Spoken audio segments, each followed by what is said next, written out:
কিরে তুই যে খালি হাতে আসতিস ডুলতি ডুলতি তোর সাথী গো সাথী আপনি যে গিফটের গিফট ভাত খাওয়ার বেলাটাই গেলেন না আমার সাথী কিনছেন না সাথীর কথা কন অন্য কথা কইস না অন্য কথা কইস না মাঝে উঠবো শরম করবো সরম কথা কইস আমরা তো আইলাম যে এরা পর মানুষের গ্রাম মনে করে দেখবার নিগা মাতাব্বর তো আসতেছি চাও গিফটটা মাতাবার আঙ্গের তো কিছু নাই কে শুনবেন ফ্লাশ কর আজকে মনে কর দিয়ে দিব চাপা মাইরা কি কও? ঠিক আছে তুমি কোনো কথা কই না আচ্ছা ও আজকে শেষ করে দিব।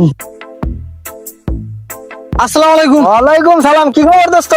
দোস্ত ভালো আছি তুই কি বাসা এই দোস্ত আল্লাহর রহমতে আছি খুব ভালো। দেখ না আমার মনে কর যে অবস্থা পাগলা, বিরাট অবস্থা দোস্ত। দেখতেছি তো হ্যাঁ। এই যে এই সিস্টেম নিয়ে পাগলা। এই আহস দেখতেছি তো সব পুকুরওয়ালার ইচ্ছা পাগলা। দোস্ত তো ভালোই আছে তাহলে হ্যাঁ কিসের নিকে আইছা?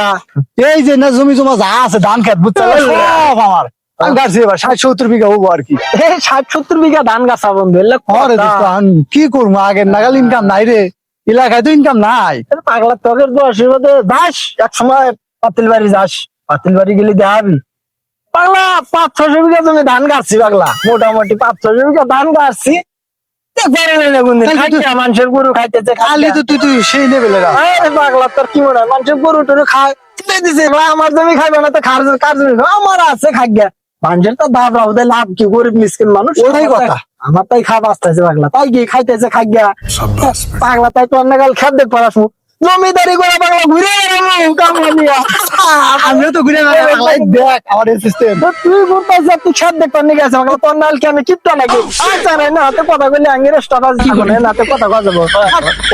দেখছা দেখছেন আপনি যে গিফটের গিফট আজকে ছিল ওরকম হইতেন এরকম ছাতি নিয়ে আপনার উপর ছিল আবার পারতাম তো কইলে এটা নয় আজকে মনে করেন যে এইসব দেওয়ানেরা ওই পাতিল মারির মাথা বেড়াইছে আপনার কাছে অপমান করে থেকে গেল কইস না মাঝে হুনে নাই নেট তুই শুনছি আর কে হুনে নাই তো আর কিপটেমি করে না জীবনে বহুত কিপটেমি করছেন আজকে বিকেলে যা সাথে কিনবো নু আয় বাজার যাই মাতাব্বর সাহেব, হ্যাঁ আপনি তো 100 যেহেতু আপা মারলেন 600-700 বিঘা আপনি জমি ই করছেন, হ্যাঁ এটা পাইলেন কোনে জমি? আর পাকে চাপা মারতে হুকুম মারা দেবো। ও, আপনি রাত্রে গেলাস না হলে পানি খাও না, আপনি চলে করে পানি কি তারপর মাটির খান পাপা মারেন। মানে কি কষ্ট নকলে আমার মালিক থাকবো তাহলে আমার বেতনও দেন 6-7 বছর ধরে আমি বলছি কি কষ্ট শুনবো যাই নাই দূরে কি আর কুছ না